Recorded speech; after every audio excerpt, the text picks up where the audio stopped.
Hey everyone, welcome to another video on how to unsubscribe from all your YouTube channel at once. I'm Akin from Create, Login and Delete, and let's get started. So first, open up your web browser and in the search engine type down youtube.com/feed/channels and then hit the enter button. Now this will bring you to the channel manager window, and if you're logged into YouTube, it'll show the channels that you have subscribed to.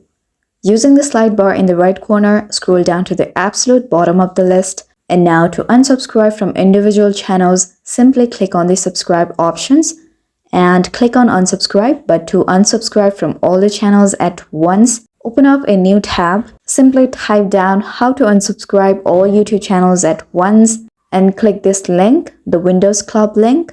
Scroll down in this article and you'll find a script mentioned here. Copy this script right here. And now go back to the channel manager window and click right in the open space.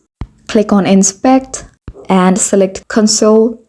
At the very bottom of the console window, there will be a blinking cursor. Simply click here and press Ctrl+V or simply paste the script and hit enter. Then you'll see all of these channels getting unsubscribed one by one. And you don't even have to click on anything. Alright, so this was it guys. I really hope you found this video helpful, and if you did, please make sure to hit the like button and subscribe to us for more great contents. Thanks for watching.